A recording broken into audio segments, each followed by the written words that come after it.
നമസ്കാരം. പൂരം നക്ഷത്രത്തിൽ ജനിച്ചവർക്ക് വ്യാപാര വിപണന വിതരണ മേഖലകളിൽ നിന്നും സാമ്പത്തിക പുരോഗതി ഉണ്ടാകുന്നത് വഴി അനുബന്ധമായ സ്ഥാപനങ്ങളെ തുടങ്ങുവാനുള്ള അവസരമുണ്ടായിത്തീരും. ഏറ്റെടുത്ത ദൗത്യം പൂർത്തീകരിക്കുന്നത് വഴി ഉദ്യോഗത്തിൽ സ്ഥാനക്കയറ്റം ലഭിക്കും. സങ്കീർണമായിട്ടുള്ള ഏതൊരു വിഷയങ്ങളെയും നിഷ്പ്രയാസം അഭിമുഖീകരിക്കുവാനും ലക്ഷ്യപ്രാപ്തിയിലെത്തിക്കുവാനും സാധിക്കും. ആരോഗ്യം തൃപ്തികരമായിരിക്കും. ദാമ്പത്യത്തിന് അനിഷ്ടങ്ങൾ ഉണ്ടാവാതെ സൂക്ഷിക്കേണ്ടതാണ്. അതായത് സ്വല്പം വിട്ടുവീഴ്ച മനോഭാവം എല്ലാ പ്രകാരത്തിലും വേണ്ടി വരുവാനുള്ള യോഗം കാണുന്നു. കുടുംബത്തിലെ ബന്ധുമിത്രാദികളുടെ ആവശ്യങ്ങൾ വേണ്ട വിധത്തിൽ പരിഹരിക്കുവാൻ സാധിക്കും. മാതാവിന് അസുഖങ്ങൾ വർദ്ധിക്കുന്നത് വഴി വിദേശ ഉദ്യോഗം വേണ്ടെന്ന് വെച്ച് ജന്മനാട്ടിൽ ഉദ്യോഗത്തിന് സ്വീകരിക്കുവാനുള്ള യോഗം കാണുന്നു. പുതിയ കാർഷികമായിട്ടുള്ള സമ്പ്രദായത്തിൽ നിന്നും അഹോരാത്രം പ്രവർത്തിക്കുന്നത് വഴി സാമ്പത്തികമായിട്ടുള്ള നേട്ടം ഉണ്ടാകും. ഗൃഹത്തിൻ്റെ അറ്റകുറ്റപ്പണികൾ പൂർത്തീകരിക്കുവാൻ സ്വല്പം കൂടുതൽ സമ്പത്ത് പണം നഷ്ടപ്പെടുവാനുള്ള യോഗം കാണുന്നു. വ്യവസ്ഥകൾ പാലിക്കരിക്കുന്നത് വഴി സൽകീർത്തിക്ക് യോഗമുണ്ട്. ആഗ്രഹിക്കുന്ന കാര്യങ്ങൾ നിഷ്പ്രയാസം സാധിക്കും. വ്യാപാര വിപണന വിതരണ മേഖലയിൽ നിന്നും സാമ്പത്തിക പുരോഗതിക്ക് യോഗം കാണുന്നു.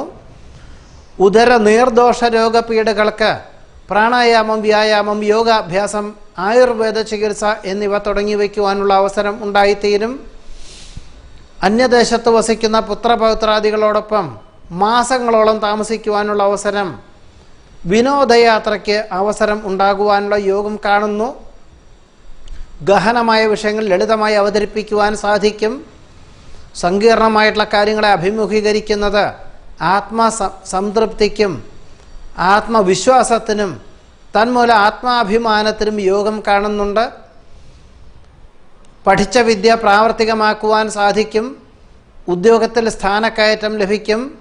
വ്യാപാര വിപണന വിതരണ മേഖലയിൽ നിന്നും സാമ്പത്തിക പുരോഗതി ഉണ്ടാകും. സാമ്പത്തികമായിട്ടുള്ള ഈ നിയന്ത്രണങ്ങൾ ഏർപ്പെടുത്തി ചെയ്യുന്ന കാര്യങ്ങളിലെല്ലാം ഫലപ്രാപ്തി നേടുവാനുള്ള യോഗം കാണുന്നു. ഭരണ സംവിധാനത്തിൽ പുതിയ ആശയങ്ങൾ അവലംബിക്കുന്നതിൽ നിന്നും സാമ്പത്തികമായിട്ടുള്ള നേട്ടമുണ്ടാകുമെന്ന് മാത്രമല്ല, വളരെ ശ്രമകരമായിട്ടുള്ള പ്രവർത്തനങ്ങളാണെങ്കിൽ പോലും വളരെ നിസ്സാരം എന്ന് തോന്നുന്ന വിധത്തിൽ അവലംബിക്കുവാനും അവതരിപ്പിക്കുവാനുമുള്ള അവസരം വേണ്ട വിധത്തിൽ ലക്ഷ്യപ്രാപ്തിയിലെത്തിക്കുവാൻ സാധിക്കും. എല്ലാ വിഭാഗത്തു നിന്നും അനുകൂലമായിട്ടുള്ള സഹകരണങ്ങൾ ഉണ്ടാകുന്നത് വഴി ആത്മസംയമനത്തോടുകൂടി ഏതൊരു കാര്യവും ലക്ഷ്യപ്രാപ്തിയിലെത്തിക്കുവാൻ സാധിക്കും. തന്മൂലം വേണ്ടപ്പെട്ടവരിൽ നിന്നും അനുമോദനങ്ങൾ വന്നു ചേരുവാനും ശ്രമകരമായിട്ടുള്ള പ്രവർത്തനങ്ങളെല്ലാം തന്നെ ലക്ഷ്യപ്രാപ്തിയിലെത്തിക്കുവാനും സാധിക്കും. തന്മൂലം സൽകീർത്തി, സജ്ജനപ്രീതി, പ്രതാപം, ഐശ്വര്യം എന്നിവ ഉണ്ടായിത്തീരുവാനും യോഗം കാണുന്നുണ്ട്. ജീവിത നിലവാരം വർദ്ധിക്കുന്നത് വഴി നിലവിലുള്ള ഗൃഹം വിൽപ്പന ചെയ്ത് മറ്റൊരു വിസ്തൃതിയുള്ള ഗൃഹം വാങ്ങി താമസിക്കുവാനുള്ള സാഹചര്യങ്ങൾ കൂടി ഉണ്ടായിത്തീരും. ഈശ്വര പ്രാർത്ഥനകളോടുകൂടിയും വിശ്രമത്തോടു കൂടിയതായിട്ടുള്ള സമീപനം സ്വീകരിക്കുന്നത് വഴി സൽസന്താന ഭാഗ്യത്തിനു കൂടി പൂരം നക്ഷത്രക്കാർക്ക് ഈ വാരത്തിൽ ഈ 2017 യോഗം കാണുന്നുണ്ട്. നമസ്കാരം.